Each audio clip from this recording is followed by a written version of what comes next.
Alright, welcome everybody to the PCDC Motorsports ACC League. I will be your director and commentator today. My name is Senna, and we're sorry for the delay there.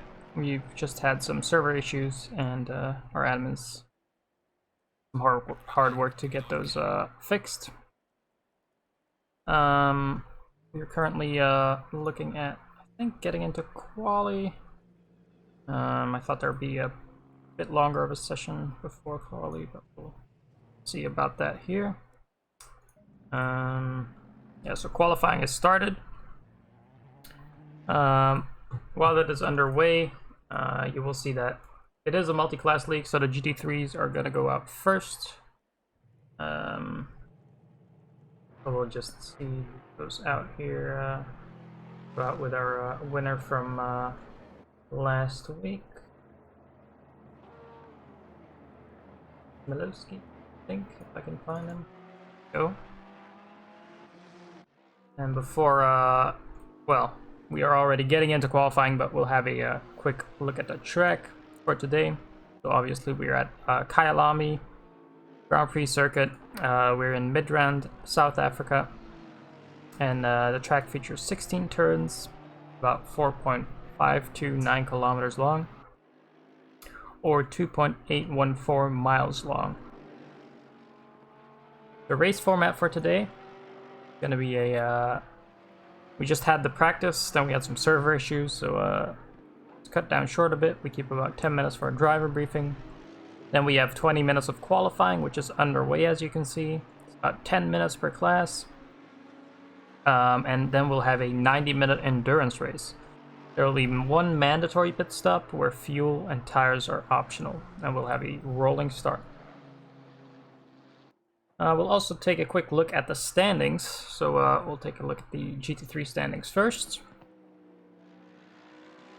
Taking a look at those, we can see at the top there. I'm going to go over these quite quickly since we're a bit short for time now with the delay. So Chmielewski, all the way at the top there, 200 points, 2 out of 2 race wins. Doing really good. Elfrida right behind him, 172 points. Tied with Rabbit Sensei, also 172 points. And in 4th we have Doubtless the Groot. Then E-Racer. In 6th we have John. 7th we have Nuke. In 8th we have Skull. Then in 9th Pixel Barn Racing. Then Montalvo MC. Then AJH. Then K-Witch. Then Revo ASD. Then Ace Iltar. Then MDK in 15th. In 16th we have Sono. 17th we have Reist.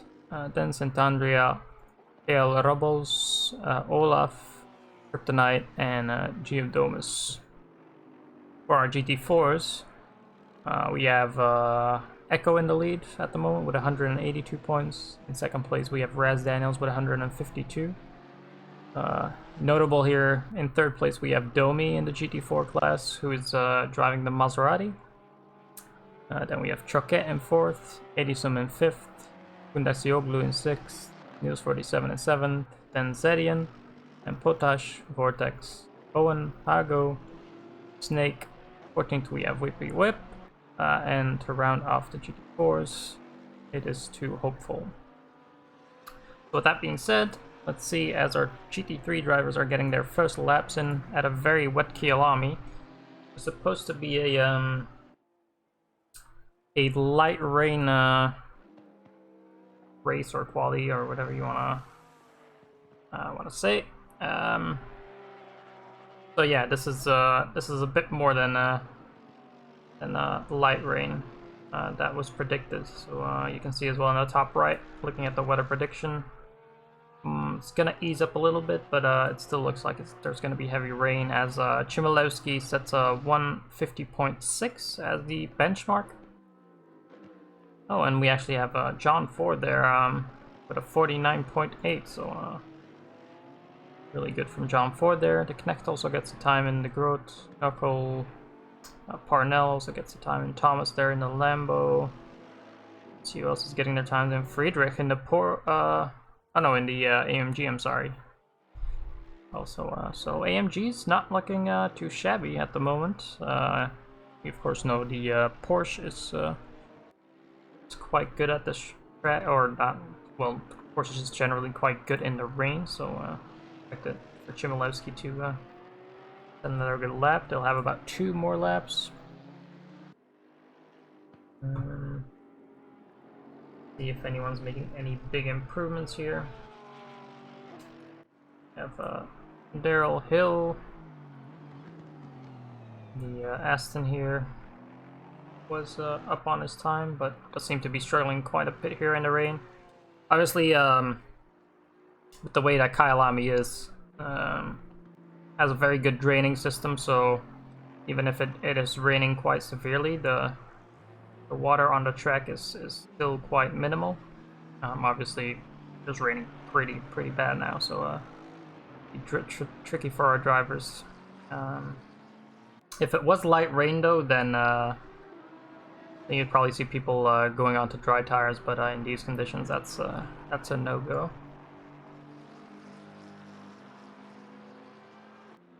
Yeah, Daryl Hill here trying to get his lap in. How he does? He's about 0.2 seconds or so up. As we see as well, quick to note here, and Chmielewski with a 49.2, so he improved his time about half a second in front of second place. But yeah, we see everyone struggling in these conditions. Obviously, you've been practicing for light rain. You're now thrown into some heavy rain there. It's gonna feel entirely different. You're gonna be using a different tire compound as well. Everyone's probably trying to get used to it at the moment. Back here to Muir, who's actually on for a really good lap if he doesn't get held up. Have a pretty good run, 1.4 seconds or so up as he goes into the last turn.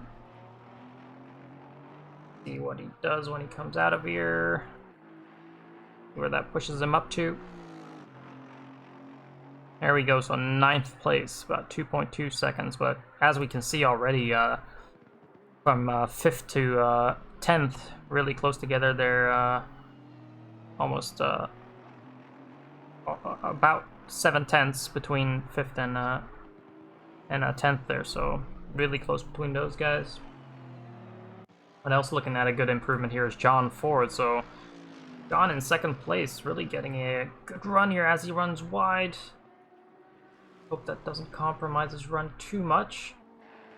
Oh yes, he has lost, completely missed his braking zone there. He was actually on for improving the time of Chmielewski, so that would have put him into pole position. Aim for John there, as he'll get 1 or 2 more laps in, depending on how much fuel he's carrying.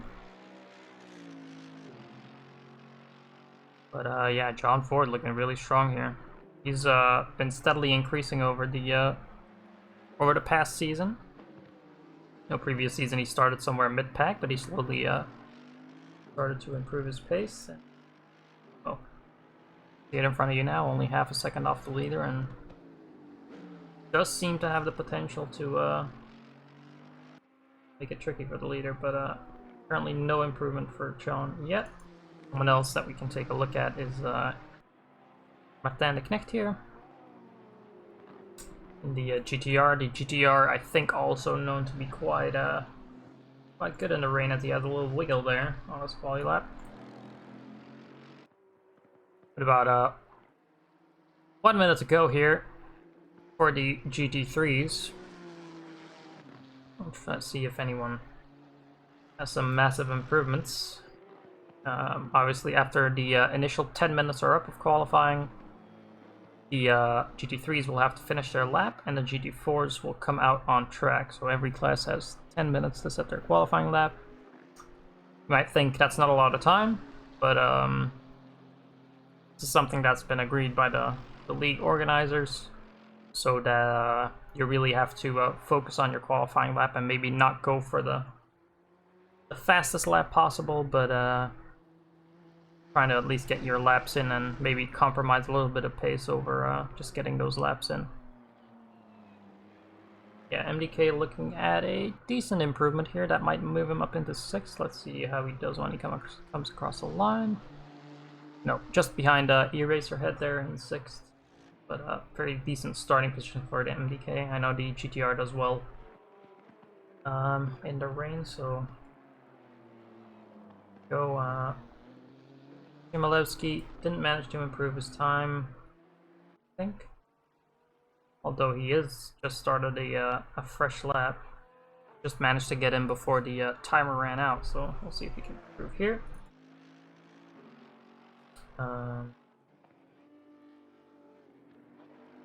One improving at the moment further towards the back.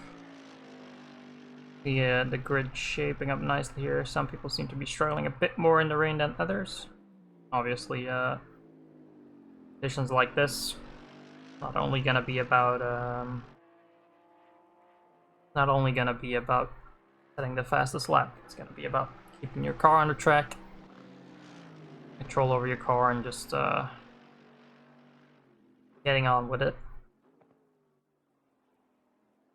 Kevin Friedrich here looking at about a 2/10 improvement so far, but seems to have lost it there in the last sector. If you can get anything out of it, really good corner there with the sausage curve. Can pull it out slightly wide. Might see him go up into 3rd. Oh, not enough. Got quite a bad exit there out of the last turn, but still up into 4th position for Friedrich. Very good. I think most people have done their lap. Chmielewski also came in. I will take a look here as the GT4s are rolling out.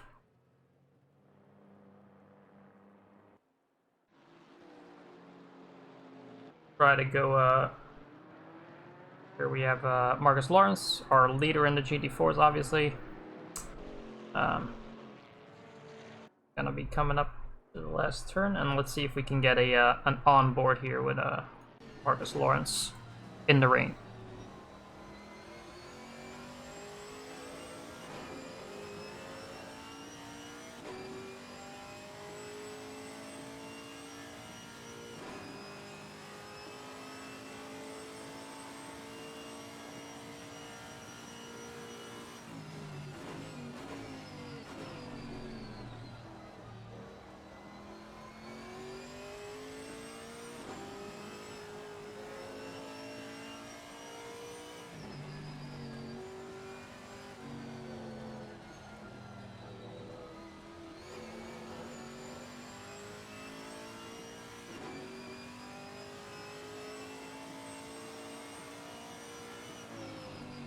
So as you can see there, even our leader Marcus Lawrence struggling in the rain here as it just keeps on pouring down, and the track will obviously get more and more wet. So tricky conditions for everyone. Also see it's getting very dark around the track now. Yeah. Time is getting later.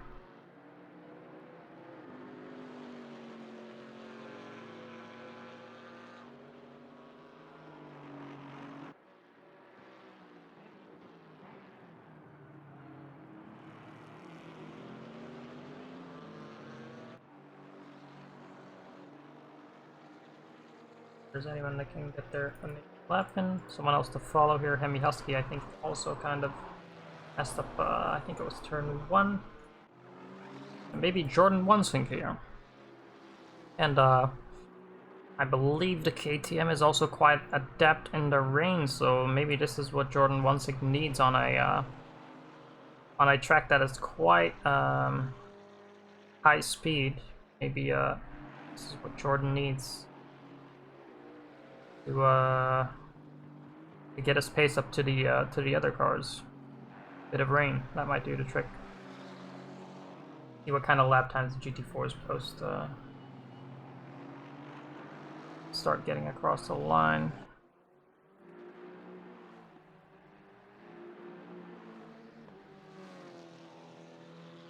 Oh, there we go. So Wansink.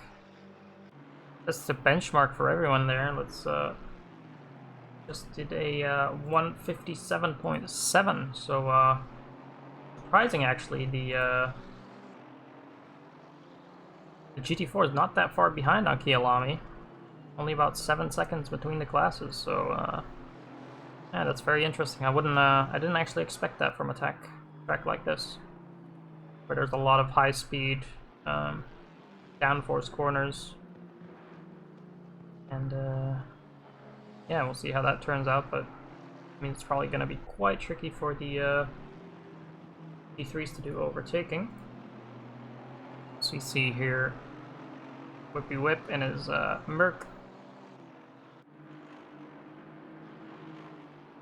Can do anything about his time, looking about a 0.6 or so improvement at the moment.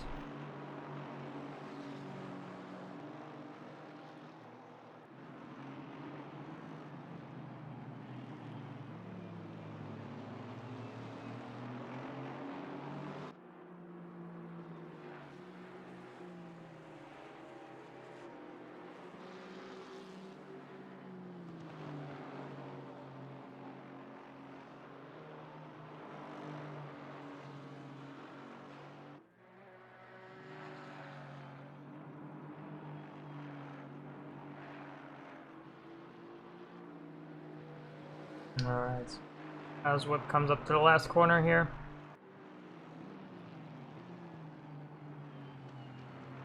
And about 0.2 of improvement, so yeah, lost a bit of time there in the last sector. Yeah, and unless you set a bad lap, a bad initial lap, I don't think we'll see people improving here, because I don't think the track is gonna get any drier, so I imagine it's only gonna get slower.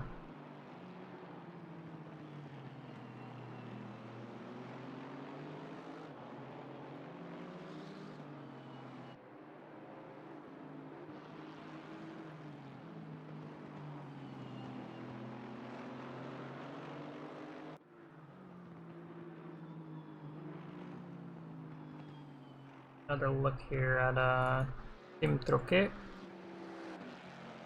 So Tim, I know, very good in the past. I want to say he's done one race, but I'm pretty sure he looked pretty strong in the Camaro.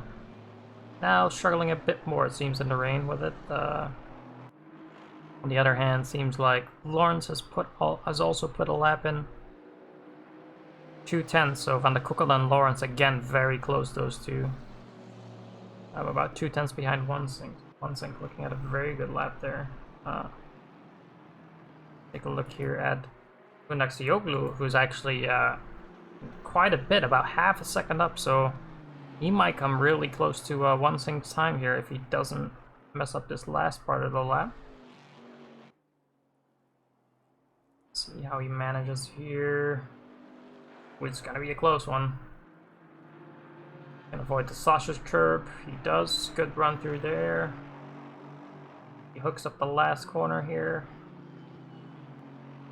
Looking tidy. Looking very tidy as he runs up to the line. Let's see what his improvement is. Yeah, that puts him up into second place of the GT4. Still about 1.5 tenths off of Wansink, but yeah, very nice from Kundaxioglu. Obviously, we've seen in round 1 that he had the pace to be all the way up there, so good improvement for him as we have about 1 minute 30 left. Anyone that comes across the line will be starting their last lap. Let's take another look here as we have Benny Benzel actually Obviously one of the veterans of the league. We have him returning here in the GT4 class. And he's gonna drive the Maserati together with Domi Person. So yeah, good to see those pair up, and I mean, good to see them in the Maserati of all cars. I think this is probably the worst conditions you can get for the Maserati. Let me remind you, it has no ABS, no traction control compared to all the other cars that do. So yeah, it's a brave pick to say the least, but obviously one of the better sounding cars.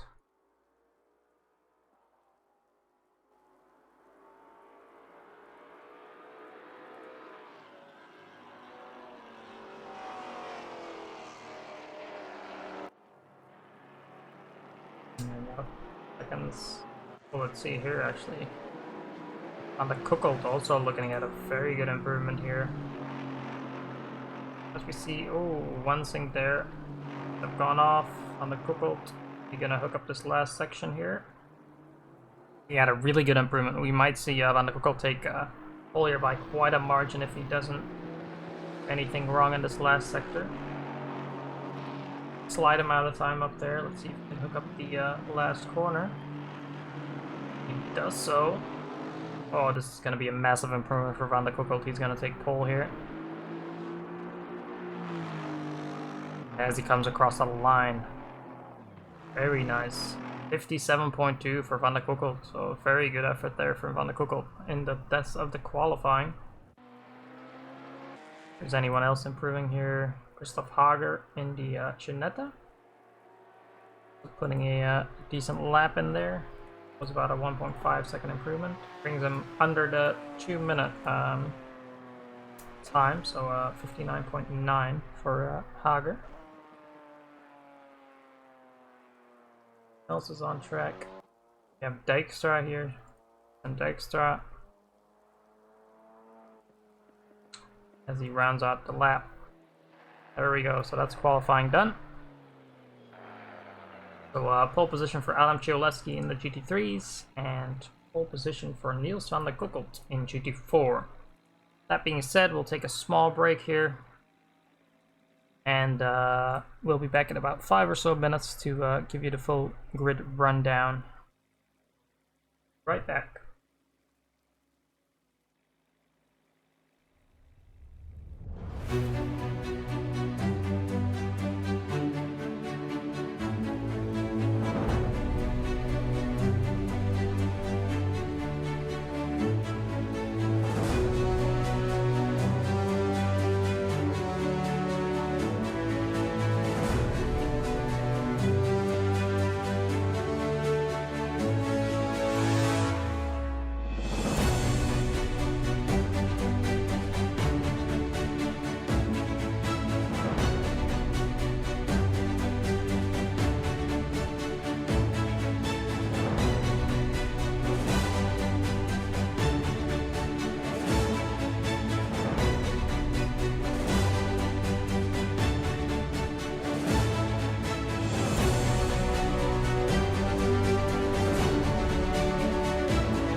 Alright, welcome back everybody. We've started our formation lap for our 90-minute race here, and we're going to give you a quick rundown of the grid. So in first position for the GT3's pole position for Adam Chmielewski, and in second we have John Ford. And in third we have Balint Yergesh in the Lexus.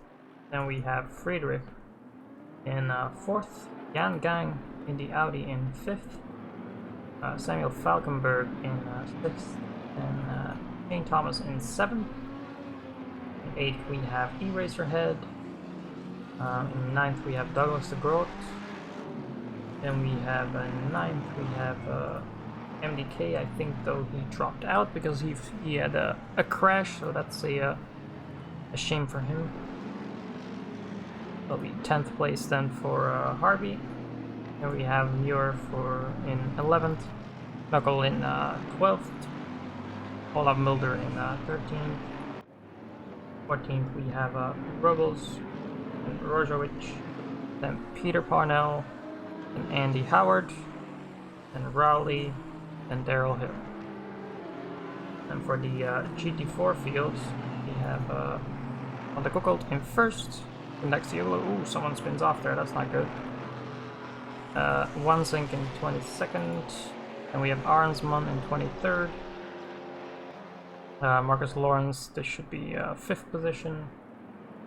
Then we have Whip in 6th, Husky in 7th, Benzel in 8th, Ager in 9th, and we have Troquet, then Nels, and then Dextra to round off the GT4 grid.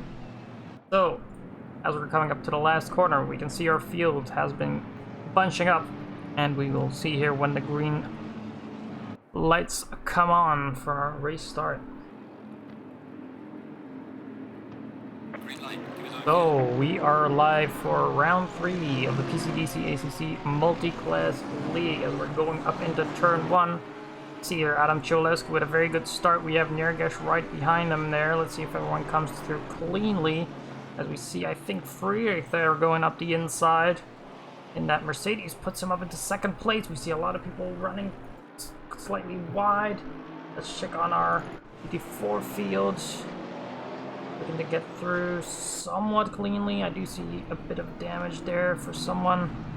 Marcus Lawrence dropped back a little bit, I think, on the restart. We see some evasive action there. Someone making a mistake.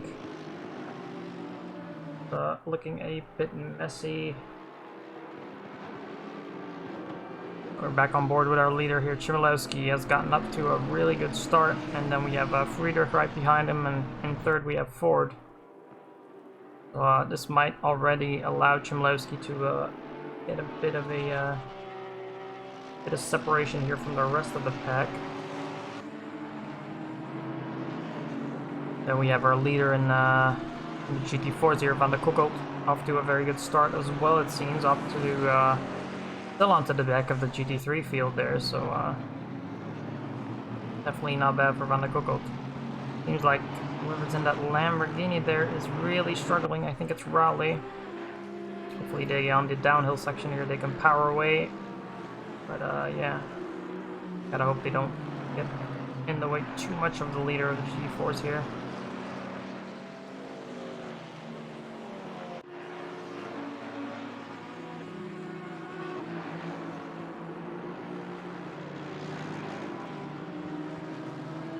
So it seems like Raleigh has found a bit more pace there, and could hopefully allow the GT4s to get a bit of a better flow going here.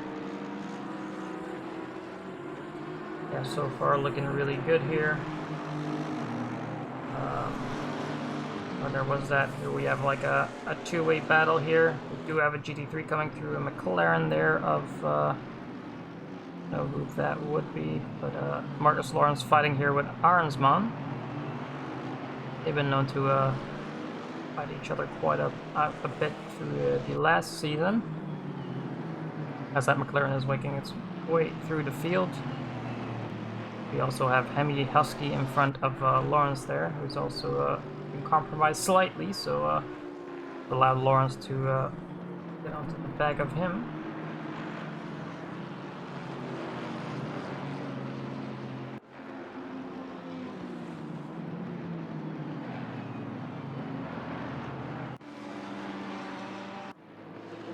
So Friedrich still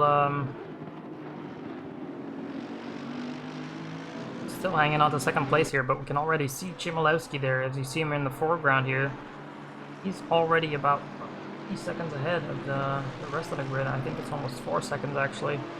And there we go, 4 seconds ahead for Chmielewski. So, oh, he got a really good start there and is capitalizing on it.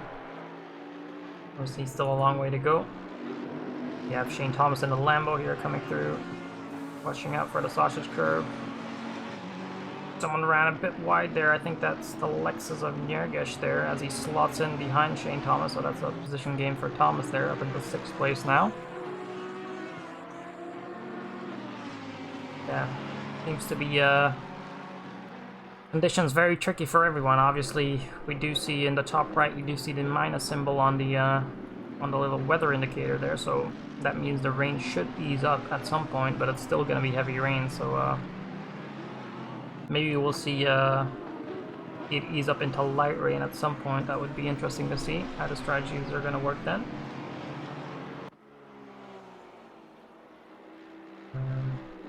Another look as we have Jordan Wansink here. I think he was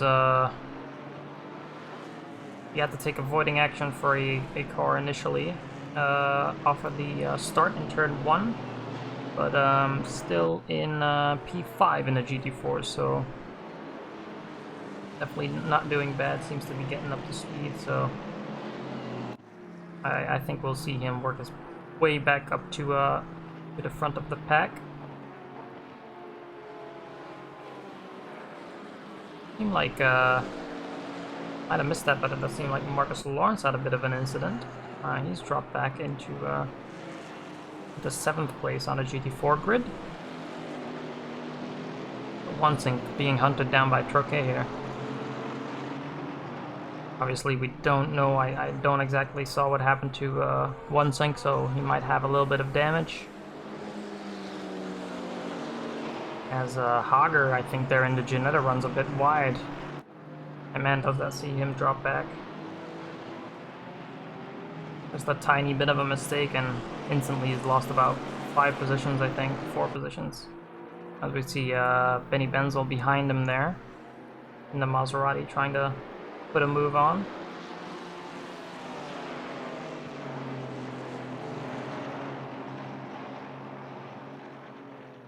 See now Benny Benzel really trying in that Maserati. I mean, doing really well in the Maserati, because it's not going to be tricky with no traction control, no ABS, as he makes his way through there. Up into 7th, I think. Yeah, very good effort by him already. Man, look at that rain coming down. It's a lot. Good thing Kyalami has such good training systems, because else we'd possibly be in red flag situation already.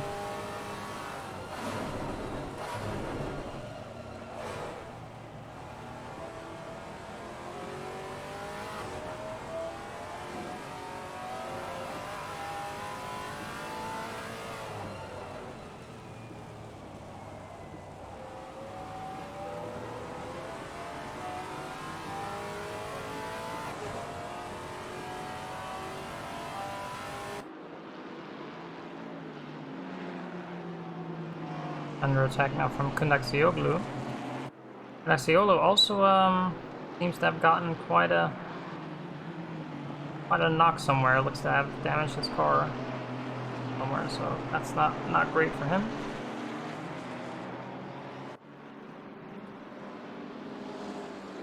Another look here towards our GT3 field.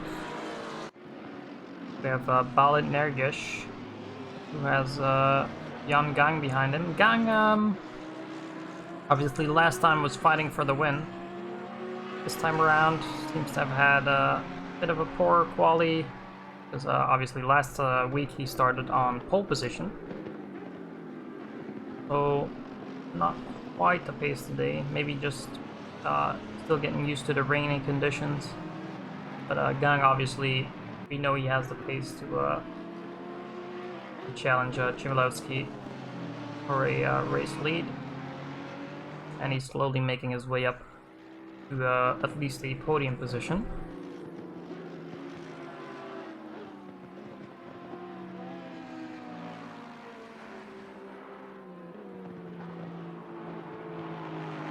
Lewis Muir here as well from Sidemax Motorsports. Now as he runs a bit wide there, we have Falkenberg coming through. Like getting on the brakes here. Let's see if he can hold it around the outside. He's gonna do so. Ooh, and there is contact.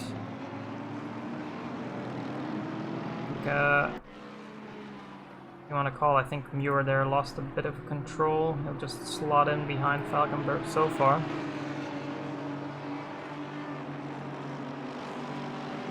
We have Robles there also behind those guys. Doing a really good job. Robles, I think Ale Robles is newcomer to the league as well. He's already fitted himself into the top 10 here in these rainy conditions, so really good effort by him already.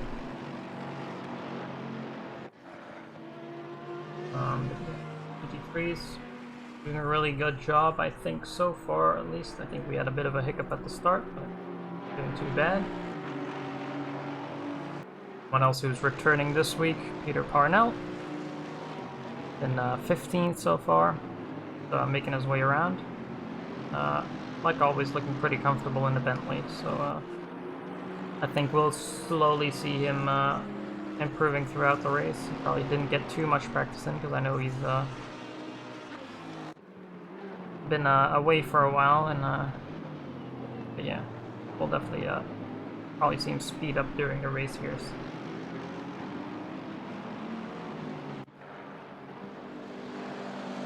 So as predicted here, Jordan One-Sync really putting on some good pace here.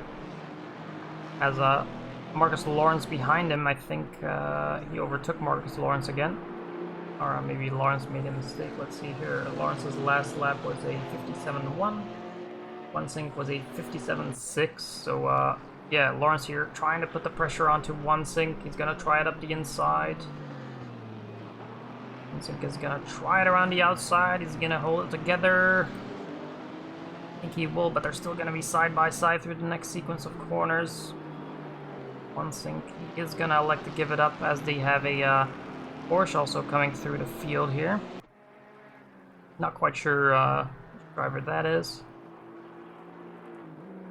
Yeah, it'll be tricky now to see where they give up their positions. So One-Sync electing for the fast right-hander here. Gonna try and get past Lawrence now as well, but like that Porsche hurtling as well. 299, I believe. That is. Nope. Not him. Andy Howard, so. Yeah, Andy Howard struggling for pace, perhaps? I don't know. Maybe he got involved in a tangle early on. Doesn't look like the back of his car is pretty damaged, so. Yeah, on the. See if he can make his way past. He's really, really struggling here, it seems, Andy. So, can get up to speed a little bit and get past the GT4s here. But I think at the moment his main concern is trying to not get in the way of the GT4s, where obviously he doesn't want to probably make him lose a lot of time as he's overtaking. So there he goes past Andy Howard. So Lawrence not compromised, but we definitely see Lawrence and has the pace to be towards the front, but just a couple mistakes or incidents at the start. I haven't really seen what happened to him, but it's a long race, still an hour and 17 minutes, so we'll see if he can make his way back up to the front. Interestingly, also, I believe a newcomer, Hemi Husky.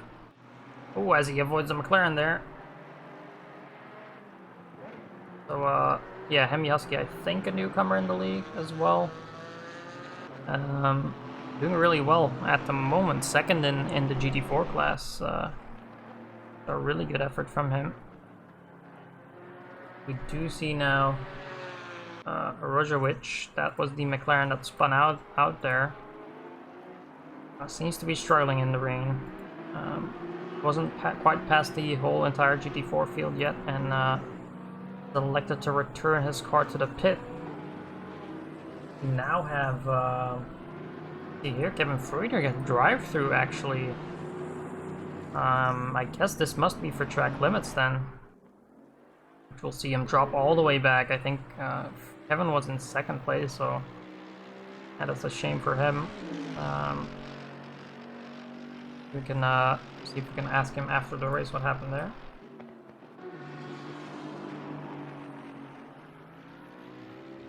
Yeah, good effort from our drivers there. Take another look towards the front here. Meanwhile, we have Chmielewski here. A very comfortable lead already so far. Doesn't seem like today anyone's really gonna challenge him.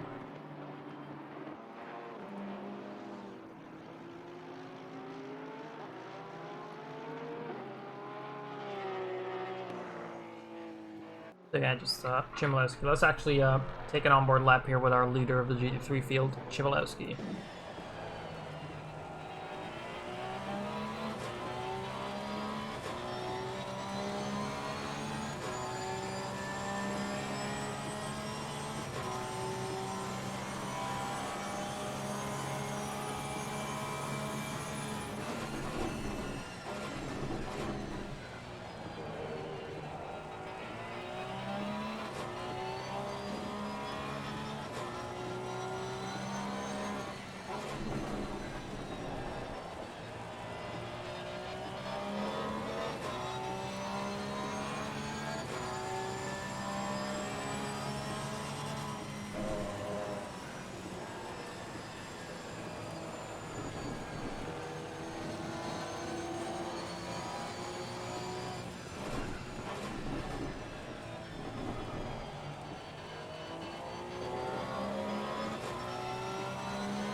Oh, that was a lap with the leader, Chmielewski, of the GT3 field there. Chmielewski looking very comfortable in the rain here. Also doing a good job navigating the traffic, which obviously is a very important part in multi-class racing. Seems to be very patient overtaking drivers in front of him, so that's definitely helping him. But yeah, so far has about a 9-second gap to P2, so very comfortable for Chmielewski about 15 minutes into the race.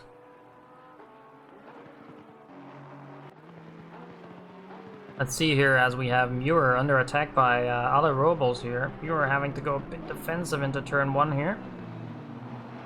Robles really putting the fire. It seems like they're very similar on pace, so might see a race-long battle between these two.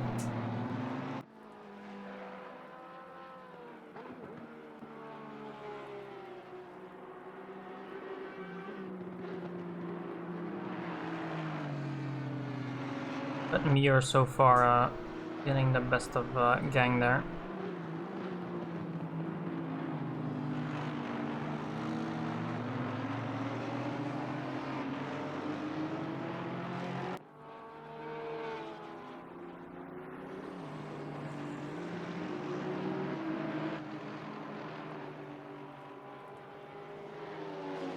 We do see here, Benny Benzel there does seem to be struggling a bit in the Maserati. Obviously, we said it time to time, Maserati is definitely the meme car. The no ABS, no traction control, it's just not gonna help you in any way, shape, or form. Doesn't have, I don't think it doesn't have like great top speed either. Obviously, you're gonna be down on braking performance, especially in the rain. Yeah, it's gonna be tricky for Benzel, but good effort for him. Hopefully, him and his teammate Domi can unite for the next race and a good effort together. But I imagine in the rain we'll see Benzel doing quite a bit better. Dry conditions. Meanwhile, Max Nels, also one of our new drivers in the league, seems to be doing just fine, taking his car around the track.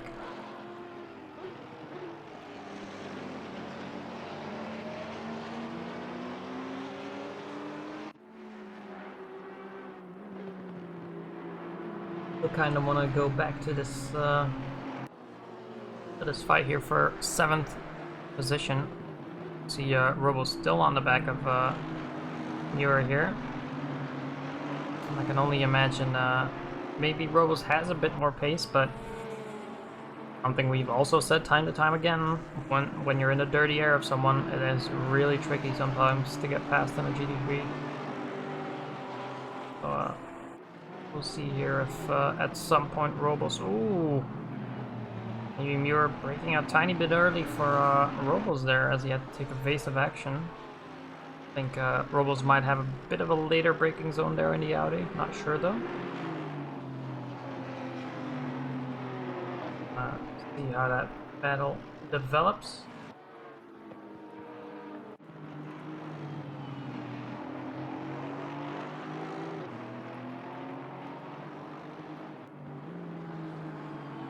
Here actually our leader, well, Niels van der Koeckelt, doing a very good job so far. I think about 9 or so seconds ahead of Hemi Husky, so yeah. Van der Koeckelt really finding his pace here on this track with his best lap being a 56.5. Person that's the closest to him with a 56.9 is Marcus Lawrence, so all the rest of the runners are in the 57s or higher. So yeah, Van der Koeckelt really putting on a lot of pace here. We'll see if he can get that going for the entire race. Obviously very tricky conditions, so if he holds on to his car the entire way.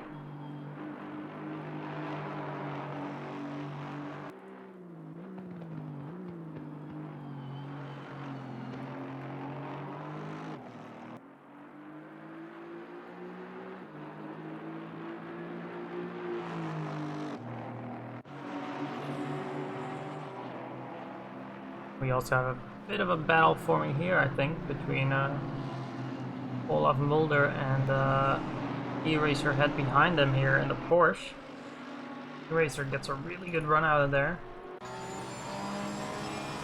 And tricky in the rain, obviously. There we have a nice pack here of people all fighting together, it seems. We have one GT4 mixed up in there, which is always a bit awkward. We have two actually. Let's see. E-Racer head doing a very good job, actually being very patient overtaking these guys. Yeah, that's I think that was the best decision there. It was already a bit messy, so E-Racer head doing a very good job here managing traffic. Even though he's lost a bit of time, I think if he would have pushed to take the position, that would have probably resulted in an incident. So very well done by E-Racer, and I'm sure he'll claw that back in the next couple of laps.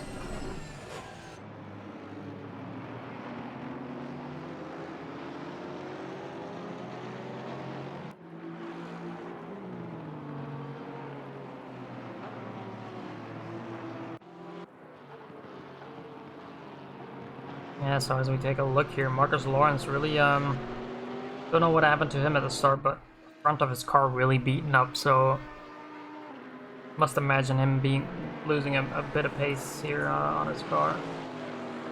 Actually, his last lap only being a 10th off our leader, so, you know, might actually eventually see Lawrence challenging for the lead here in this race if it goes on long enough. As we have Adam Chmielewski, leader of the GT3s, passing him. We'll see Lawrence, I think, closing up to Hemi Husky in the next couple of laps, so we'll keep an eye on that fight.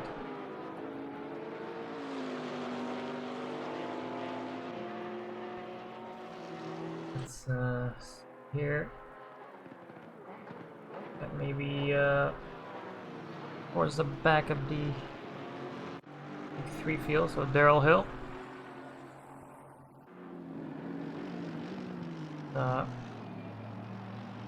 Doesn't seem to have the best time in the rain so far, but he's sticking it out, and obviously a long way to go, so a lot can happen in an hour and 5 minutes more of racing.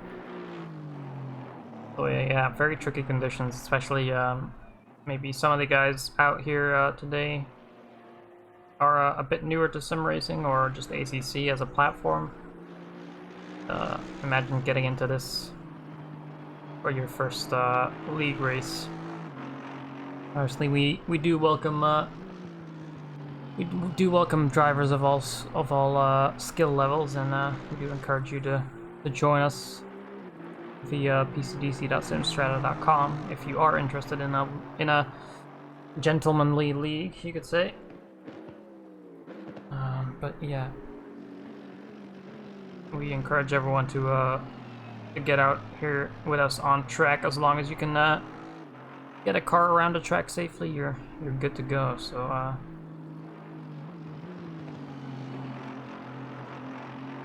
Daryl Hill just getting used to it. Seems like he's kind of getting used to the track as well.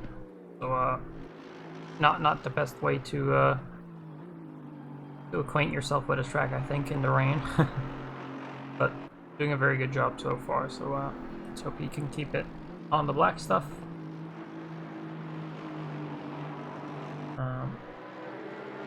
Here we do have Andy Howard, and I think that is Friedrich behind him as well.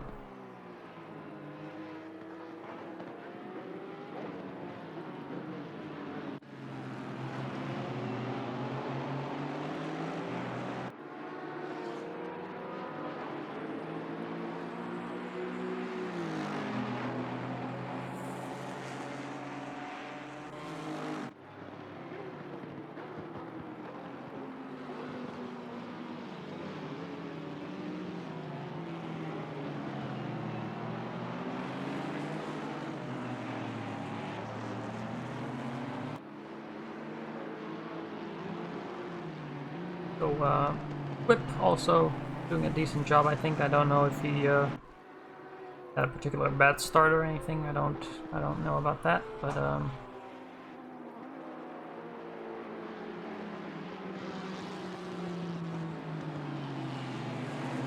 he's hanging in there.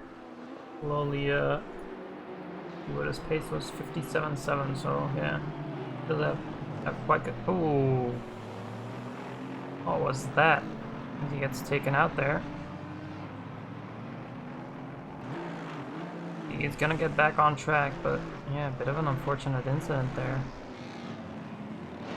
Ooh, bit of an awkward rejoin as well, but seems like there's an electrical issue there for Whip. I think he got hit pretty hard, and his car is struggling to. I'd have to come in for repairs.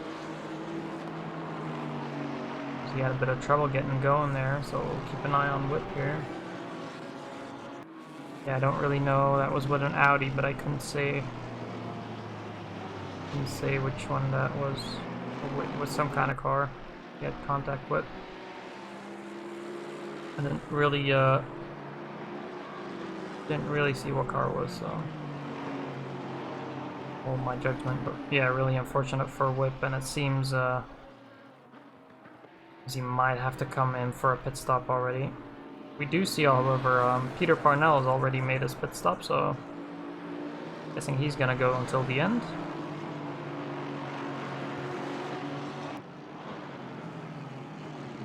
So far, Whippy Whip deciding not to head into the box yet, so interesting to see. I guess the damage is manageable.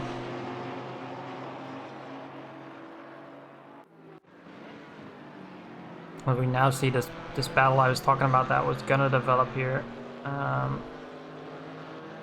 You see Lawrence on the back of Hemi Husky here, but obviously not gonna be easy in these conditions, overtaking someone. Definitely if you're similar in pace.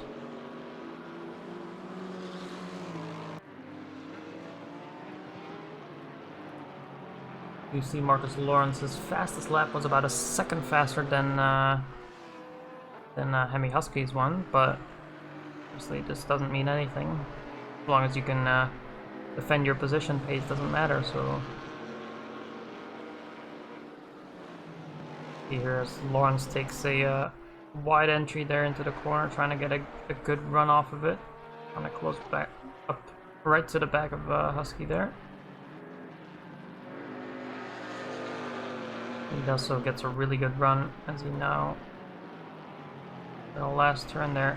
Ooh, Hemi Husky actually a bit wide. Gonna see Marcus Lawrence probably challenge into turn 1 here. Don't quite know how the top speeds match up, or the speed in general matches up. Cars gonna be a bit too far back. I think Lawrence actually going for the dive here.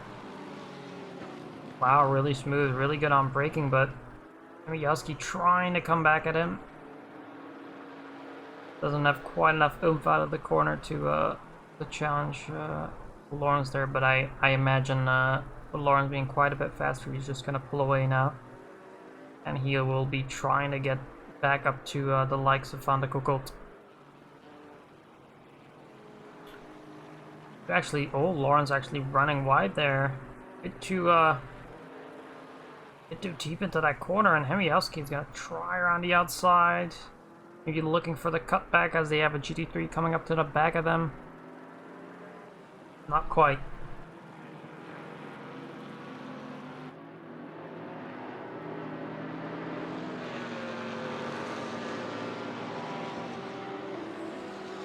Gonna be interesting now to see how the GT3s decide to manage, as we have an overtake there as well. I think that was Balin Nergesh and Shane Thomas, I want to say, battling for position there.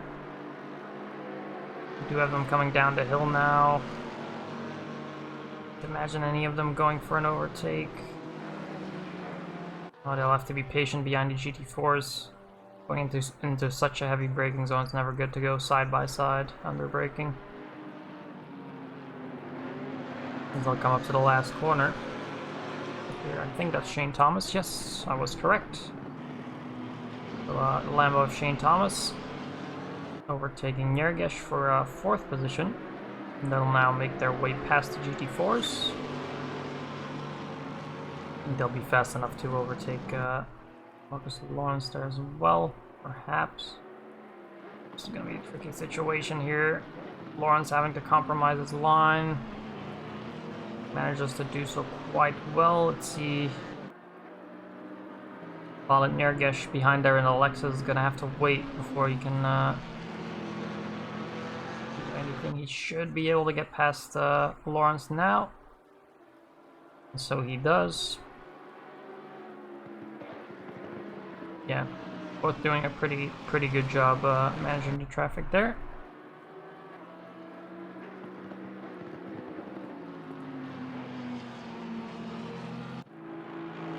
Take a look here at Niels van de Koekolt, also part of Sidemax Motorworks, obviously doing really well here. Manages pace well. Getting some fast laps, although he has done last lap was a 2-minute lap, so might have had a mistake there somewhere.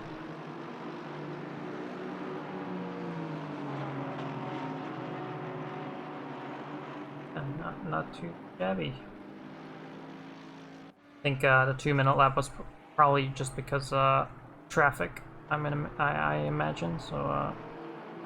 On the Cocotte, doing a very good job.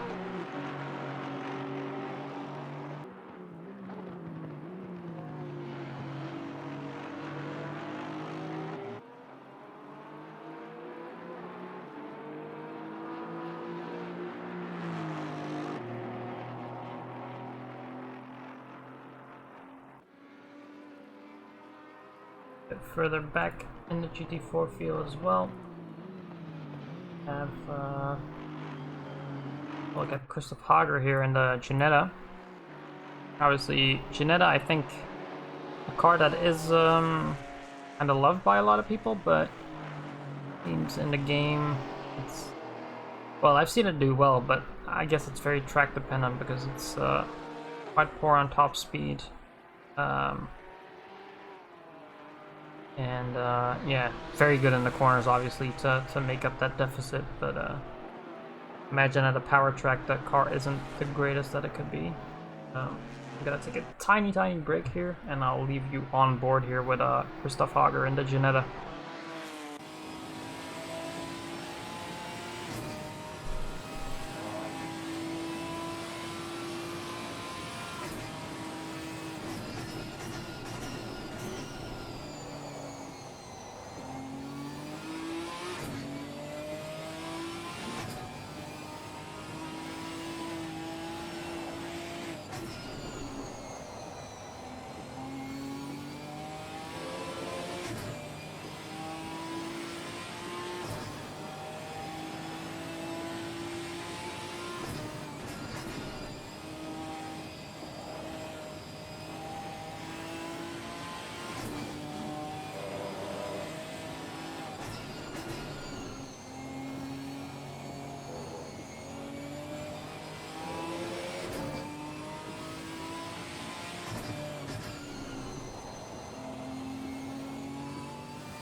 Alright, I have returned.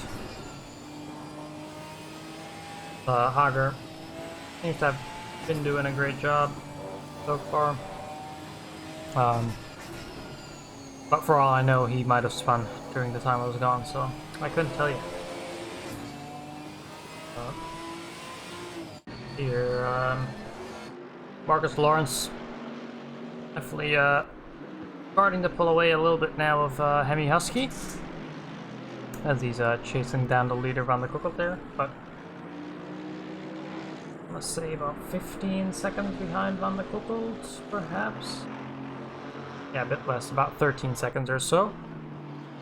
If he manages to make up the deficit for the space of 15 more minutes.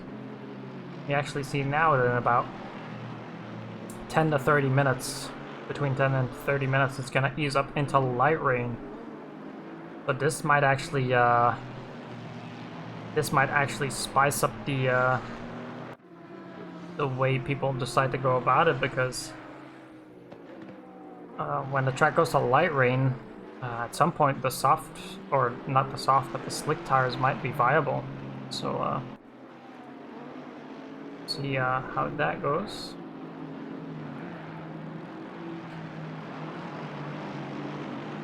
So far, let's see, Peter Parnell still trying to make his way through the GT4 field without being in any kind of incident. He's obviously trying to.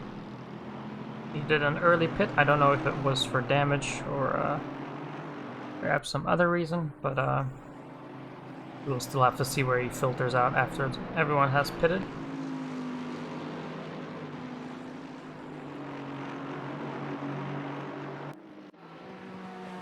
Someone else that has already decided to take an early pit stop here is Samuel Falkenberg. He's quite a bit behind the GT3 pack, but we'll see how that progresses, as he's now gonna try and get past Hager. Hager gives him the room he needs. Yeah, very good effort by the two drivers there. We have a big battle going on here. So for 5th, 6th, and 7th here, we have Thomas, Muir, Robles, and Mulder all together.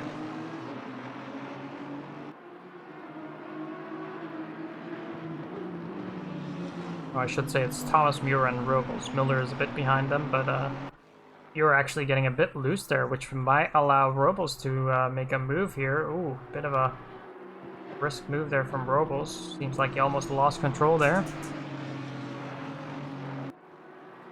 Yeah, these guys' lap times all quite close together. Shane Tom is actually doing surprisingly well in the Lambo, I think. I don't think the Lambo's... I mean, I know it's a nervous car. Oh, as Robles loses it there over the curve. Oh no. Ale Robles. Big mistake there over the curve. See if we can get a replay. The screen is gonna hang here for a little bit. Oh, there we go. That's improved then. But yeah, Ale Robles there. For some reason his skin has changed in the replay, but let's see see here. So yeah, just hits that curb way too hard and sends him right into the spin, so very unfortunate for Robles there. I wonder now if the skin is going to turn back to his old skin. If so, that's going to be a... yeah, it is. So I don't know what's going on there, but for some reason in the replay he had a red car, and now he has a like a neon yellow. So yeah, strange to say the least. But yeah, Robles, let's hope he hasn't gotten too much damage from that, as he was doing a really good job there. Also see now Jan Gang coming into the pit, electing to pit. Let's hope he has seen the weather notifications and realizes it's gonna be lighter rain at some point. But I imagine now with the track being as wet as it is, even with light rain, it's not gonna ease up much. But it's one of those things where we might see drivers pushing their stints way longer now because they know that light rain is coming, and they want to have that choice between the dry tires and the wet tires when it comes to it. That's one of those things you have to consider if you're if it does end up to become light rain sooner rather than later, and the track dries up sufficiently, and it might be viable to come in for some dry tires, and the wet tires might actually start to struggle. So we also see that there's bit of a I don't want to say it's gotten much drier, but I definitely see a dry line in there. So yeah, let's hope everyone has their strategies properly prepared.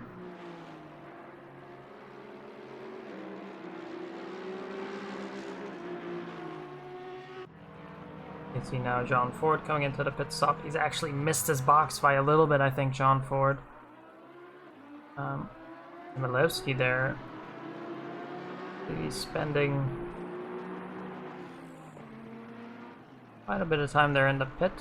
Not sure how long his pit is supposed to be. There we go, looks like he is done with his pit stop there. I assume this would have been a tire and fuel stop.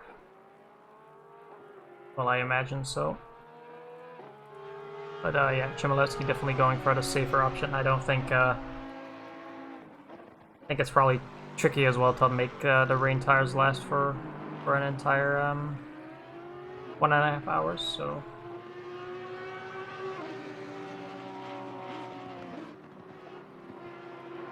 well, we got a Sidemax fan in the chat. That's good to see. Let's catch up with the Sidemax boys. We have Niels van de Kukkelt, I think, was just actually just on his pit stop. I think he was in a oh, Van de Kukkelt. Oh no, terrible. As I was gonna say, he's in a net first position, but he's gotten a stop and go. 30-second stop and go. That's a terrible penalty. He's gonna lose about a minute worth of time there. Maybe a bit less, about 45 seconds. This is gonna be due to a pit violation, so speeding into the pit or speeding out of the pit. But that is terrible for Van de Kukkelt, as he was in the lead. So that's gonna give the I believe that's gonna give the net lead to Marcus Lawrence, if I'm not mistaken. Yeah, that is very unfortunate for Van de Kukkelt there. He was looking really comfortable in first. Yeah, there's Sidemax Motorworks driver here, Michael Kunaxioglu. Car has seen better days. That's all I'll say. But still in a in fourth at the moment. But I think once the pit stops come through, he'll drop down a bit. But yeah, not having a great time this time around. I know Kunaxioglu won actually the first round in the GT4 class, so I don't know, perhaps had a little bit of, ooh, as Arnsman there has a little bit of a mistake, I believe. Kunaxioglu also comes into the pit and maybe get some of that damage fixed.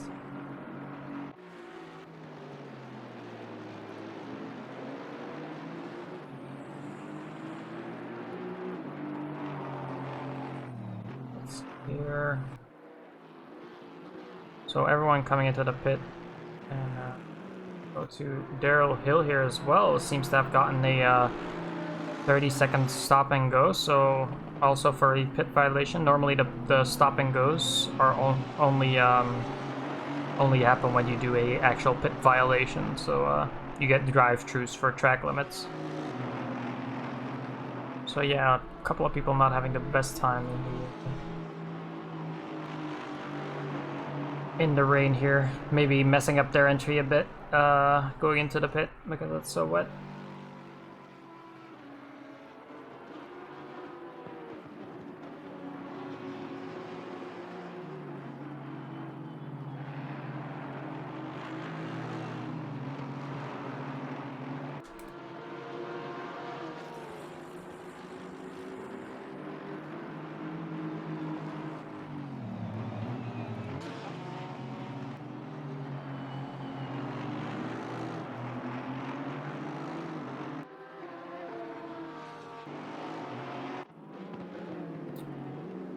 Yes, so in some way Jan Gang has actually jumped Chmielewski in the pit. I imagine Jan Gang not taking any tires compared to Chmielewski, unless Chmielewski had a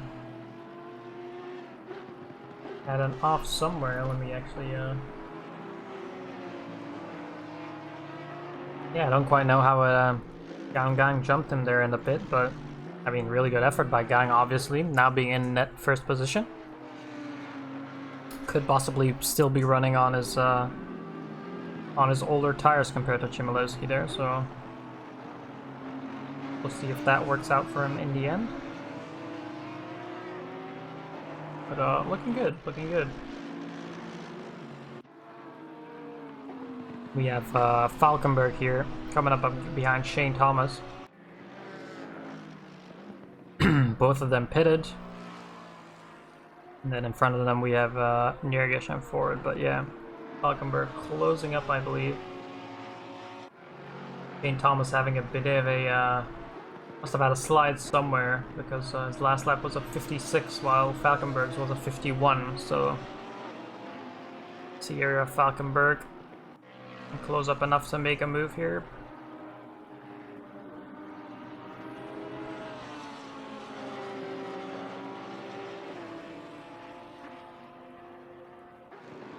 Yeah, Thomas already going for a quite defensive line here. Let's see if Falkenberg manages to close up. Oh, he's really close here, right on the tail of Thomas. I imagine we're gonna see him try something into the braking here. Gonna try it. Gonna manage. Ooh, runs really wide. Shane Thomas actually gets the cutback on him. So optimistic move by Falkenberg, but doesn't quite manage it. Really good good awareness there by Thomas. Still about 40 minutes to go. We now see Knokkel coming into the pit.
So Falkenberg again getting a really good run. Oh, is there gonna be go 3 wide with the GT4 there? Falkenberg again running really wide there. Yeah, Falkenberg so far not really managing get past Thomas. Thomas doing a really good job there. And interestingly enough here, we see it again. I think we've seen it every week so far. Jan Gang actually getting faster as the race goes on. So usually in the second half of the race, he really starts to speed up. There is also a lot of traffic that that Gang and Chmielewski are working their way through, so that might be a factor why he has quite a substantial lead over Chmielewski so far.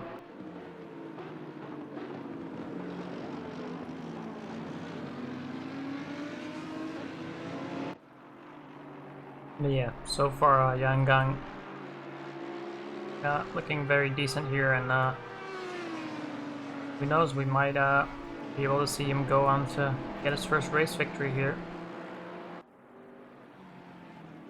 We'll keep an eye on that. Another battle going on here is between John Ford, Samuel Falkenberg, and Shane Thomas. So Falkenberg and Thomas actually caught up to the back of Ford here. They're quite substantially faster at the moment. I think Ford had a little bit of a slide as well last lap or so. But Thomas and Falkenberg just right up onto the back of not only Ford but each other. And we'll see now if any of them can make something work here, as they're coming up to the Maserati of Benny Benzel there. Oh, we actually see here John Ford running a bit wide. Shane Thomas taking full advantage of that. It's also going to allow Falkenberg. I think Falkenberg got a bit of a better run. They're going to somewhat box him in here. Falkenberg does give a bit of room. Falkenberg is going to try on the inside. Ford goes around the outside. Falkenberg able to keep it. Not quite so far. They are trying to get past the GT4 here, so Falkenberg does get past the GT4 of Benny Benzel first. As he's still right on the back of Thomas, but yeah, big loser in all of this is John Ford there, as he's lost two positions in one fell swoop there. So we're gonna see Thomas moving up into 5th, Falkenberg into 6th, Ford into 7th. Still have a couple of runners that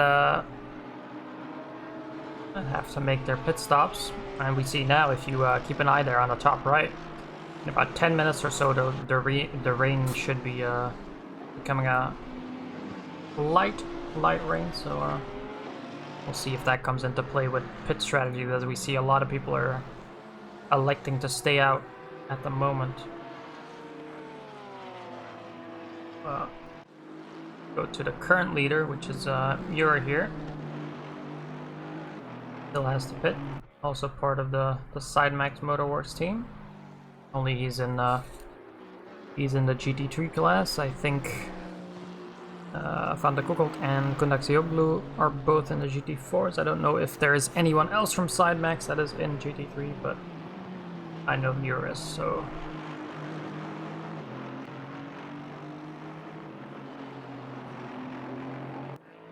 So now will be the question when Muir is gonna dive in. I imagine he's holding out for that light rain to see how the track clears up.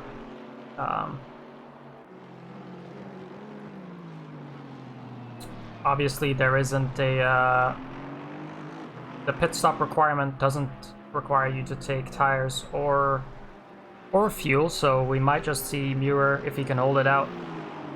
We might just see him go into the pit, let his car be jacked up in the box, and they'll release him right away again if he decides to not take tires or fuel. But I'm not sure if he can go without fuel, so he might have to make a small splash. I don't really know how the Aston does in the rain on its fuel mileage, so have to see about that. But yeah, interesting so far.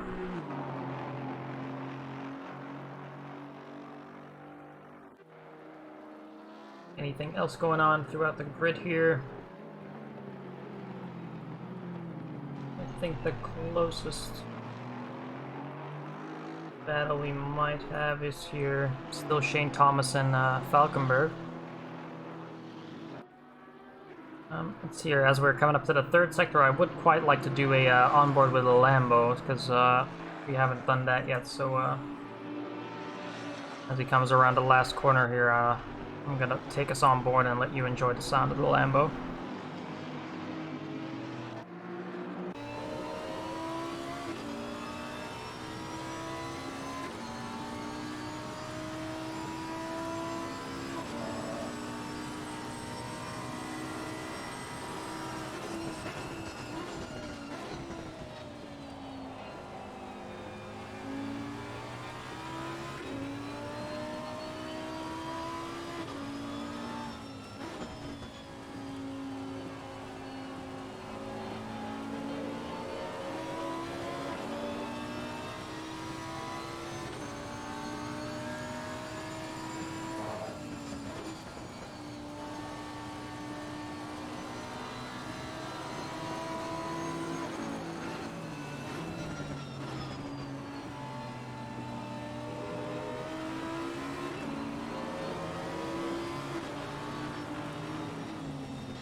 So that was the lap on board with the Lamborghini of Thomas. And as you can see, the rain has started to ease up a little bit, and it is gonna keep easing up for the next 30 minutes. So that'll be very interesting to see, because we'll probably see lap times getting faster. And yeah, we might be able to see that if it gets quite dry in the next 10 or so minutes, we might see some people actually heading in for the dry tires. But so far, that is not an option yet.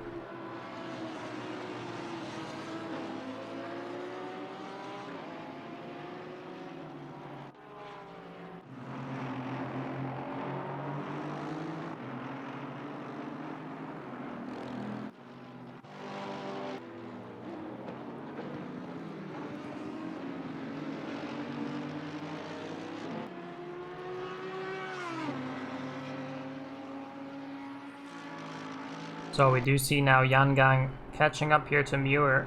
Muir obviously still has to make his mandatory pit stop, but seems to be quite happy sticking his car out so far, which is, you know, I imagine he's betting on the track getting a bit drier in the next 10-15 minutes here, so he can do a switch onto the dry tires, but we'll see how that goes for him.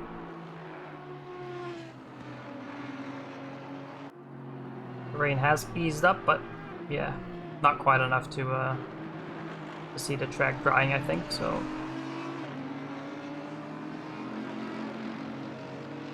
But yeah, Yangang about last lap, Gang was about 4 seconds faster than Muir. Which obviously Muir has been running on his tires for an hour now, so they'll be it won't be so pleasant anymore to drive, I think. It seems Muir, ooh, I thought he was electing to give it a position, but actually Yangang having a bit of a slide when he came around that corner there, and ooh, Muir actually running wide. I think he manages to keep it off the wall there, but just hitting the grass there as he went into the braking zone is never a good thing to have happen to you, but he manages to keep his car together. If he decides to pit after that, no, he's quite happy just sticking it out on track. Yeah, I really think he's betting on the weather to become to clear up a little bit. But still good effort from Muir here, sticking it out. Here, Kevin Friedrich also, as he has Chmielewski coming past. Friedrich doing very, very well in 9th place.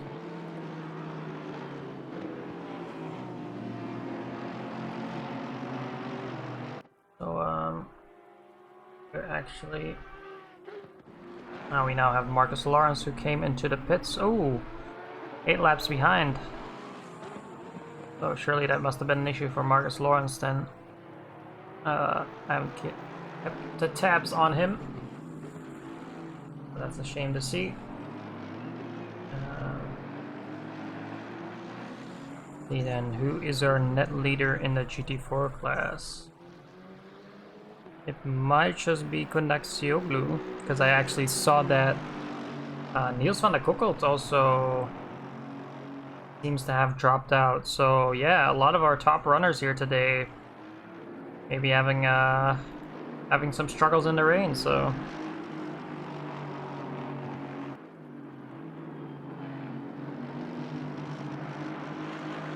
that's a shame to hear, Echo, that your race got ruined. Yeah, so far it seems Emmy Husky might actually be in the net lead as he's coming to the pit stop. Still have Arensman and Whip that have to pit in a GT4 class, and then Konexioglu here is the first GT4 runner that has already pitted.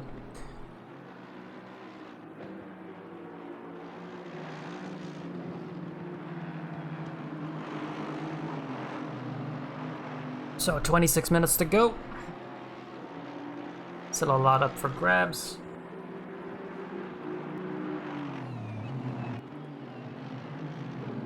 Oh yeah, currently still Yan Gang still holding on very well here.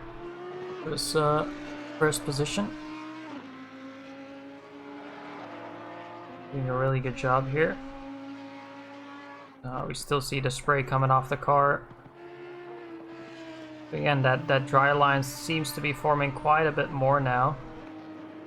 Could be mistaken, but can get on board here. So we do see the rain has eased up on the windshield here. But yeah, you can still see it's plenty wet on the track. So not quite in the transitional period yet. I think we'll see the track being wet for the remainder of the race unless something dramatic should happen.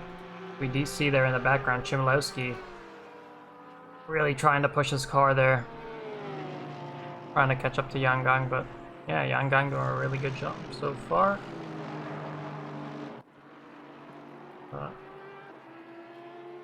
Get some other people in here. So in 10th position we have Douglas de Groot.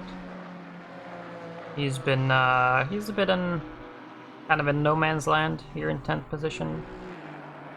Doing a good job, of course, everyone that's sticking it out in the rain here. Also have Andrew Harvey here, running the Black Falcon skin. Doing very decent in 11th. Driver that has made up a couple positions, I believe, is Peter Parnell. And he's been having a quite good pace, actually. Been lapping in the 51s consistently, I believe. So yeah, doing a very good job after being out of it for a couple of weeks. I think the only Bentley actually in the GT3 field. So good to see that someone's running the boat in the rain.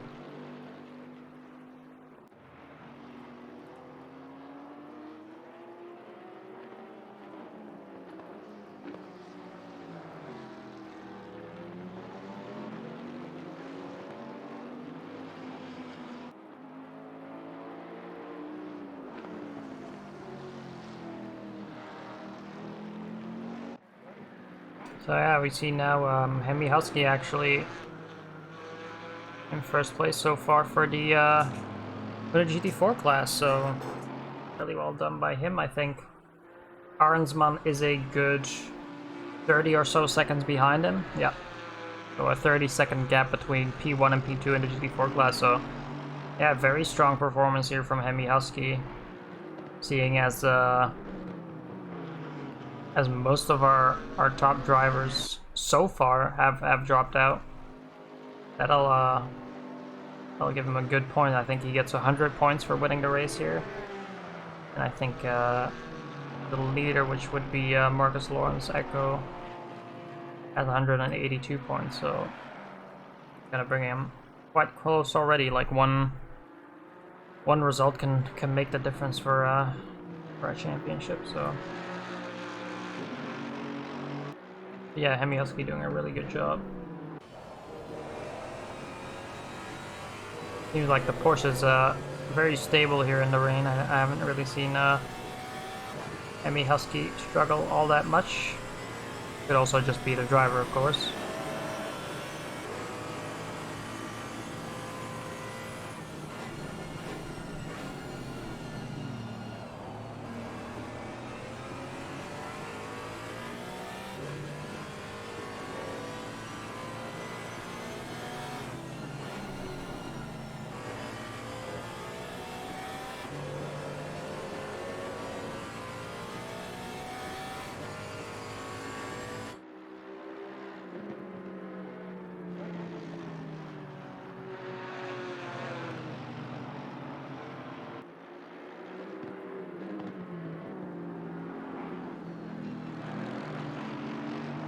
So we do have a bit of a battle forming here between Andrew Harvey and Olaf Mulder.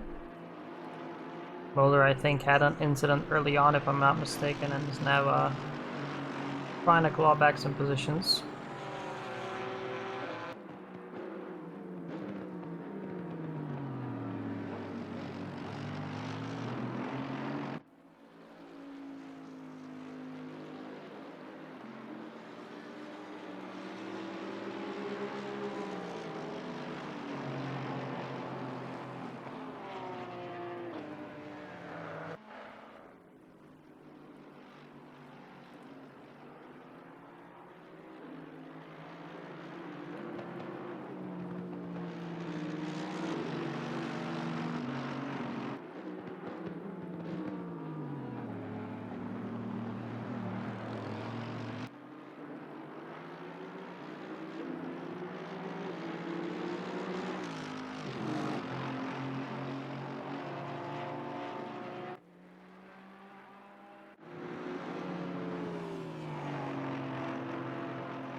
So again here I have a bit of a battle between John Ford and Balint Nergesh. They'll be going side by side. Oh, John Ford actually touching the grass there a little bit under braking. Decides to give up the position for now to Nergesh. Seems like Thomas has actually formed a bit of a gap now to Falkenberg as well, who's in 5th. And, well, Lewis Muir is still going strong there. Still hasn't elected to pit, so, be interesting to see what he, decides to do here.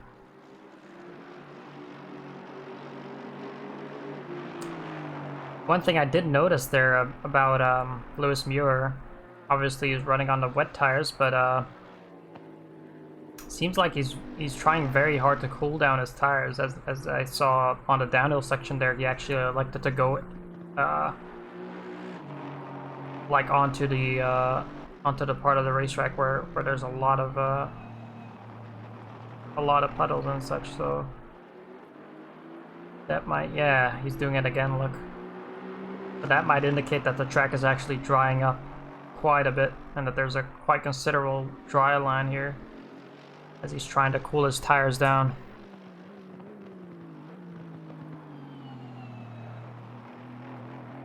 So, interesting to see here.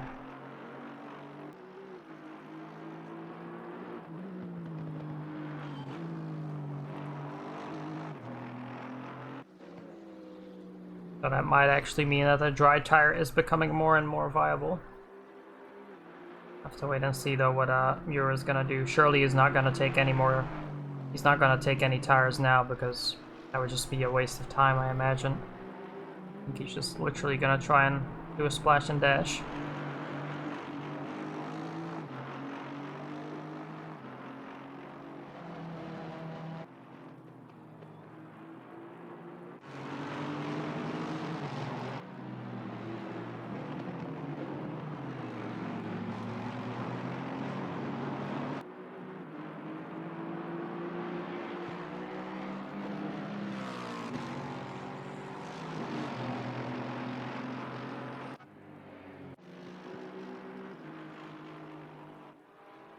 Someone that's gone a bit under the radar, who got a decent qualifying, was Jordan Wensink here. Again, I don't know what happened to him at the start. Maybe he picked up some damage somewhere. Now in 5th position though, still very respectable for him. Obviously, we do know, for instance, on straights like this, the KTM is gonna struggle. It's quite a high-speed track, so the KTM I think might struggle in general on this track, but. Yeah, Jordan Wensink, one of the only drivers I think in the KTM. So he's doing a good job representing them.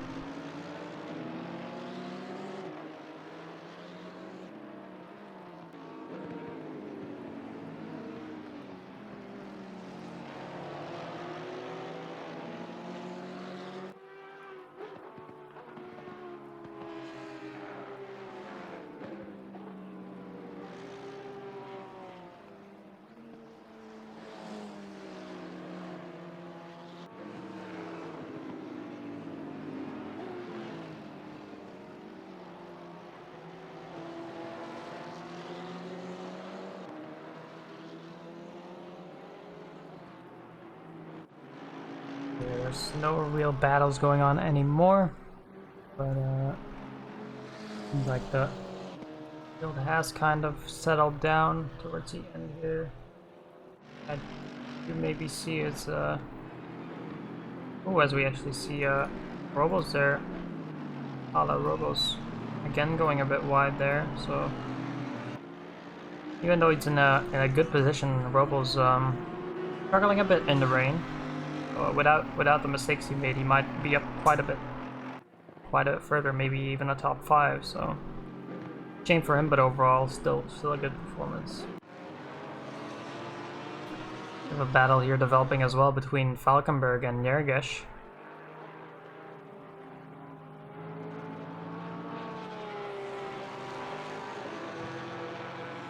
Interesting to see. They're only about 14 or so seconds behind Muir, I believe.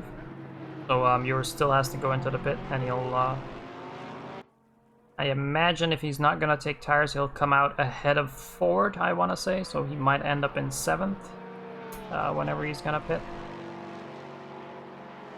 Yeah, we can see the rain has gotten a bit lighter, but definitely not enough to warrant dry tires, I think. I think the wet tires might be getting a little hot at the moment, but definitely not dry enough yet for slick tires. So far, Falkenberg still holding over Nergish.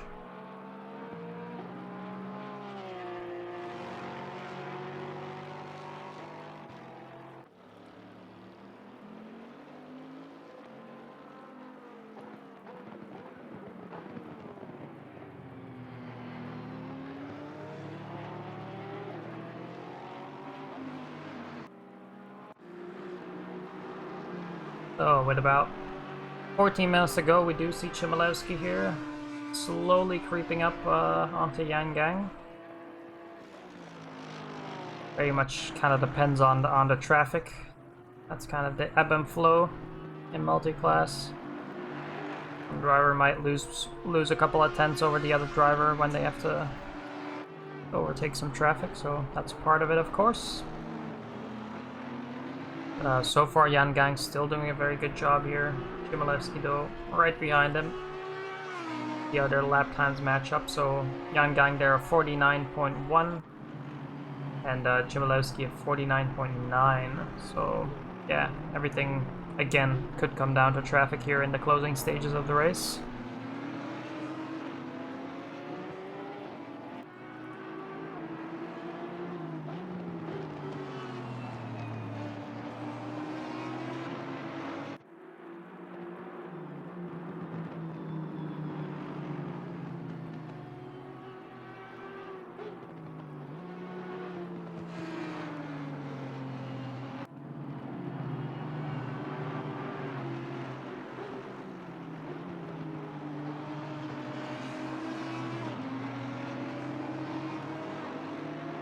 Yeah, it does seem like Chmielewski has lost it a lot of time so far. Might have gotten a little bit loose there.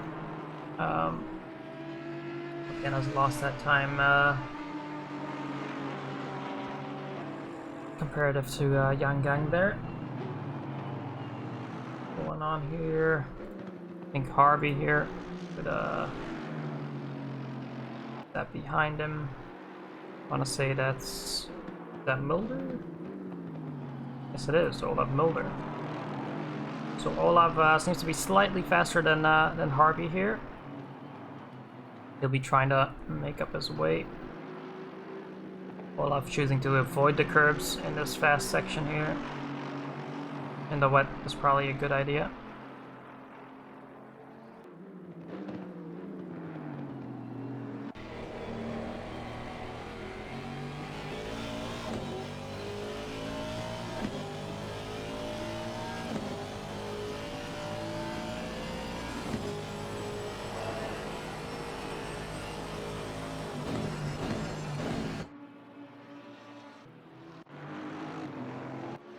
Interestingly enough, we have seen Muir pit now, so I imagine he just went for a quick little splash.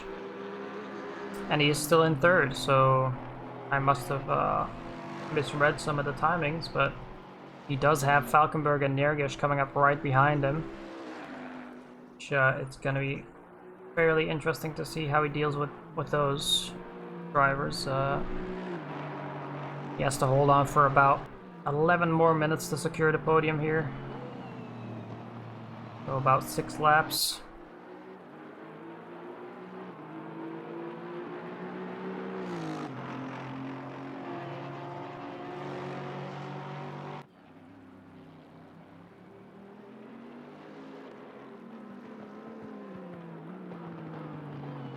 Yeah, we do see Falkenberg and Nergish are gaining heaps of time on Muir here, so I don't know if they've taken tires compared to Muir, but yeah.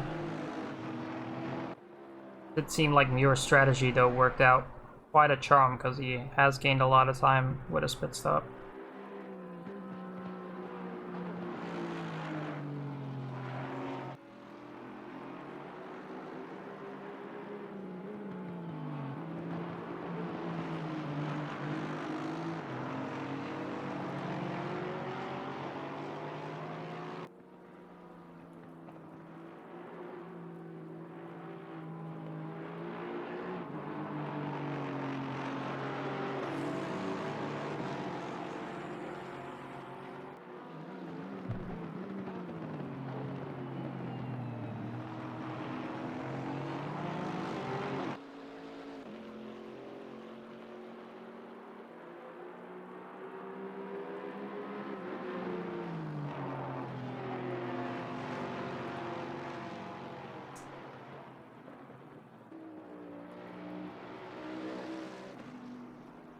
Yeah, diceable. I believe so. I believe, yeah, from P... No, no, not from P3. It's from P10 or so, around there, I think, that people have gotten lapped. Definitely not P3.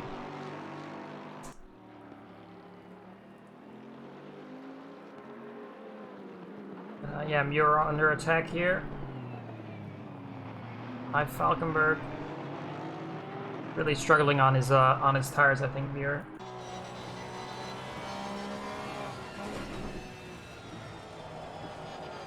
Ooh, Falkenberg. Bit of a tank slapper there. That now allows Ball and Nergish to come in for the move here around the outside. He's gonna try it. Looking for the cutback, maybe. Tighter line there, Ball and Nergish. Really good run through that corner. Gonna try and stick it around the outside here. Wow, very good move from Nergish there. Very well done. In the meanwhile, we also see Chmielewski has lost a heap of time compared to Jan Gang, so he must have had a spin somewhere. That shows that even the best drivers on the grid makes mistakes. But yeah, Chmielewski quite far back. It seems like Jan Gang is gonna secure his first race victory here in the league. Now actually, Falkenberg again made a mistake somewhere, I think. Must have just missed it, but yeah, must have had a half spin or something, because he's all the way back now, which seems the battle is gonna deduct to Nergish and Muir here. 7 more minutes for Muir to hold on to this position. That'll give him the podium.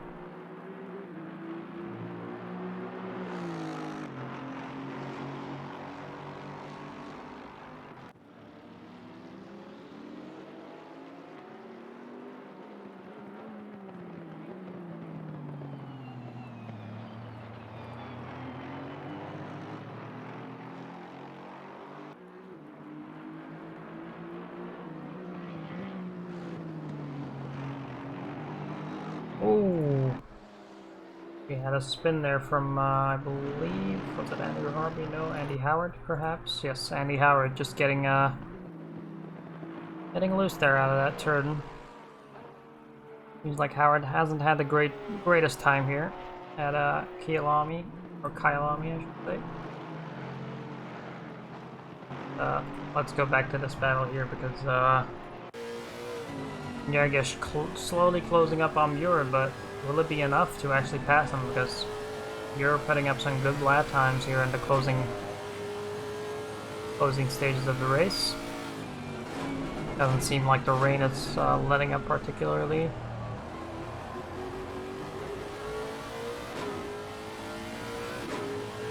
So about 6 more minutes, which means about 3 to 4 more laps, depending on where the leader is at the moment.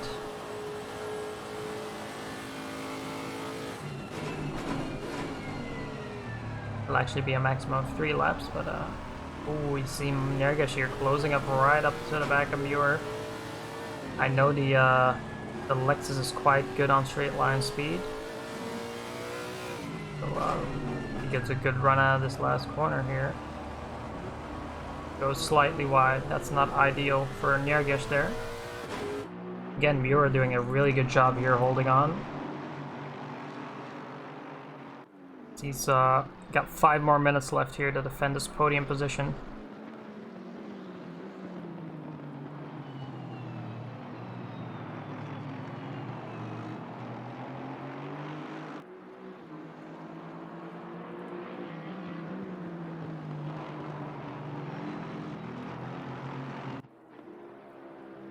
Really, Nergish again closing up right until the back, onto the back of Muir here in that first sector. Yeah, Muir doing a good job just sticking it out there. I think he's on very worn tires at this point, so doing a good job.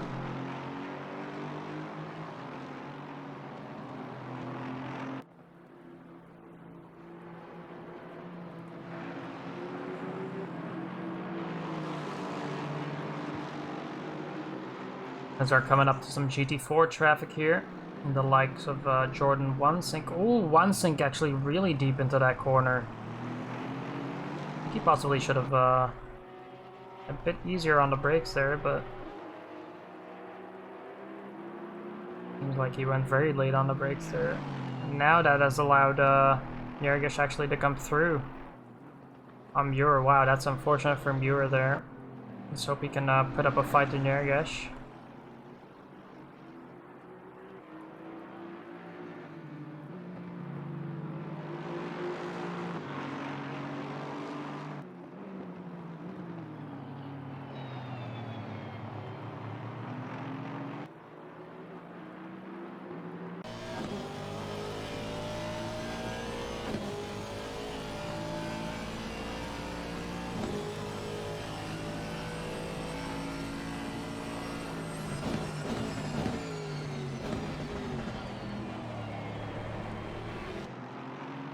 Nergish again runs a bit wide there into T1. Might Muir close up again. Or does only need a tiny bit of a mistake here from Nergish to allow himself to go through again. Maybe he can do something with the traffic in front.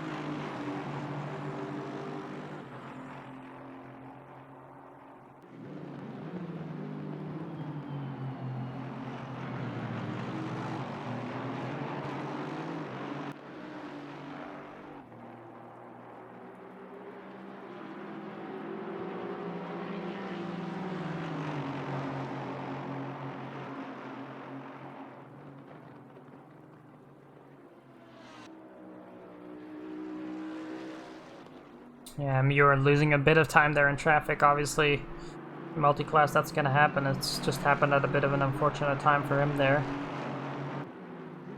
He's going to keep trying to fight against Nergish here, as they'll have one more lap after the one they're just going to start here. 2 more laps for Muir here to get something done.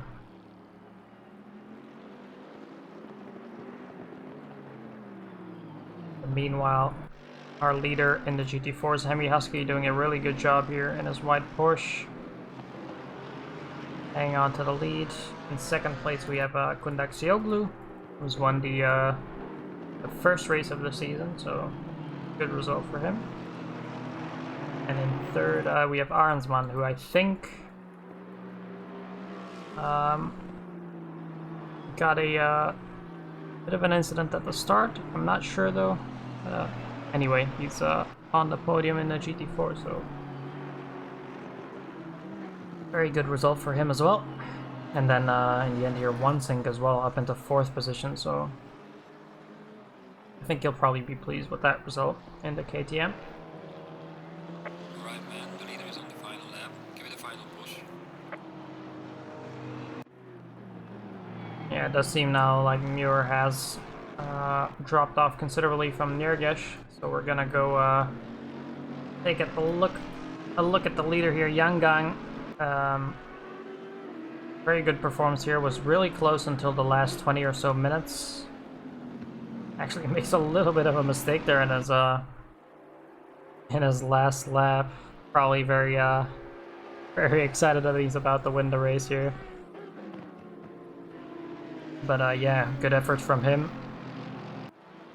Just yeah, really close battle between Chmielewski and him throughout the race, except for at the end where Chmielewski has obviously made a mistake somewhere. Allowed Yangang to really win in a dominating fashion here.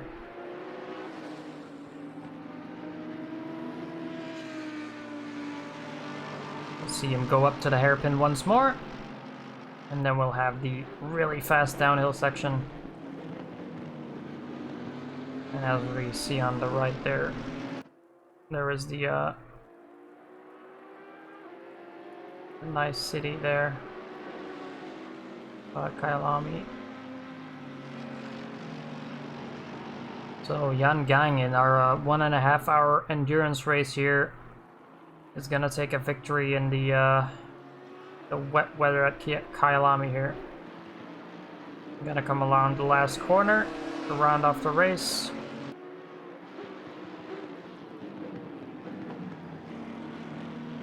So Yan Gang, our winner for our third race here at Kyalami. Or Kyalami, however you say it.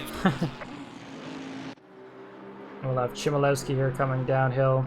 We've seen the likes of Ford and Friedrich and Knuckle already finish.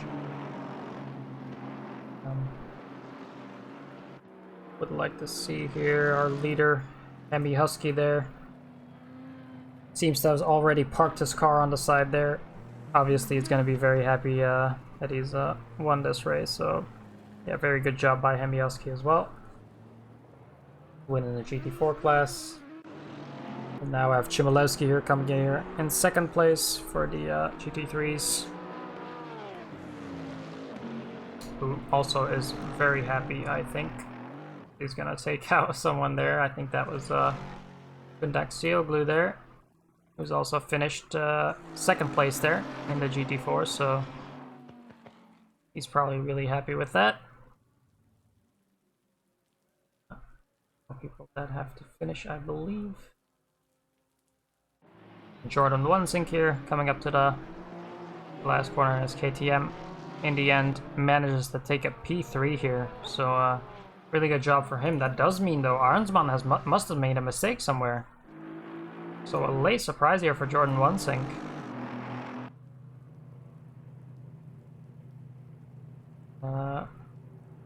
People are racking up penalties after the fact here, but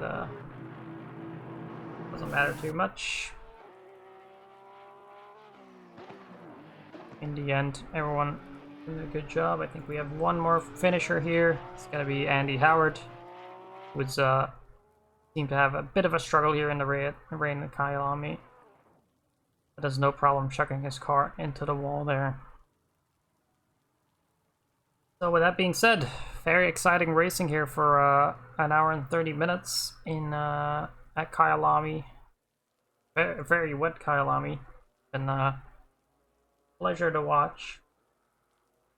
Obviously, if anyone wants to possibly join our league races, we still have some spots available. You can visit us at pcdc.simstrata.com. You'll find all the information there. Also, you can check us out at youtube.com/pcdcmotorsports or at twitter.com/pcdcmotorsports to get in touch with us. And that being said, it's been very enjoyable to be streaming for you. I've been Senna, and we will see you next week for round 4. Goodbye.